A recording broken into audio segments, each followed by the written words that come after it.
Panos, depuis qu'il est créé, ça veut dire bientôt 12 ans, travaille au renforcement de la démocratie et des droits de l'homme et lutte pour une plus grande justice sociale.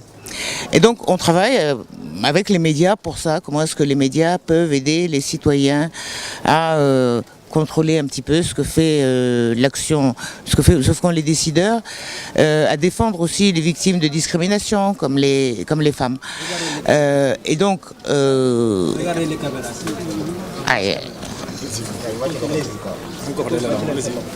et donc ceux qui étaient les défenseurs des droits de l'homme, ceux aussi qui luttent pour une gouvernance, une bonne gouvernance, moins de corruption, on a l'impression, c'est un petit peu provoquant ce que je vais dire, mais on a un petit peu l'impression qu'ils s'assoupissent et que les nouveaux acteurs qui luttent pour le droit des gens ordinaires à être entendus, ils se trouvent beaucoup plus maintenant parmi les artistes.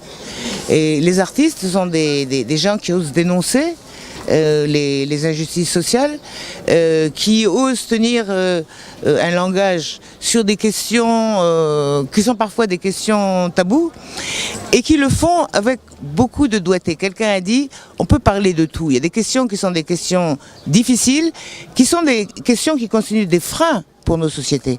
Je pense que les relations entre hommes et femmes sont des entraves à la démocratie, ou bien les relations entre les jeunes et les vieux, ou bien les relations même parfois à l'intérieur de la religion.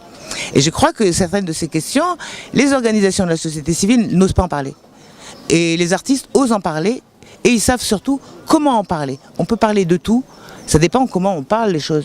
Et je crois que les artistes maîtrisent justement ces formes d'expression pour que nos sociétés soient des sociétés qui soient des sociétés ouvertes, où les esprits des gens sont des esprits critiques, et où chacun a le droit de penser et de dire ce qu'il veut, et que cette parole, ce soit une parole efficace, parce que c'est ça qui importe. Comment est-ce que quand on parle, est-ce qu'on peut changer les politiques? Comment comptez-vous travailler avec les médias et les acteurs culturels? Alors avec les médias, il y a plusieurs activités prévues. Il y a d'une part le renforcement des capacités, comme on dit, des médias. Les médias ne connaissent pas trop ou ne s'intéressent pas trop aux questions culturelles. Donc les informer un petit peu, les former sur ce que font les médias, les artistes, de manière à ce que, bon, pour les grands médias, ils couvrent plus les questions culturelles. Et puis surtout, si on prend les autres médias, par exemple les radios communautaires, il faut que les radios communautaires changent un peu leur format. Ces débats à non plus finir avec les mêmes personnes finissent par décourager et dissuader le public. Et donc on peut s'inspirer de formes artistiques pour attirer à nouveau le public. Par exemple le théâtre radio. Par exemple des artistes qui font de la photo. Vous pensez qu'ils peuvent être à la radio? Ils peuvent être à la radio. Quand vous avez des portraits dans un quartier de gens qu'on appelle des héros ordinaires, c'est un projet en ce moment qui est développé par certains artistes ici, on ne sait rien de plus. C'est à la radio qu'on peut savoir quelle est la vie de ces personnes, en quoi elles sont héroïques. Donc il y a le renforcement de capacités, il y a des échanges également entre les différents pays. Par exemple, la Tunisie est plus en avance que le Sénégal en ce qui concerne l'utilisation des médias sociaux.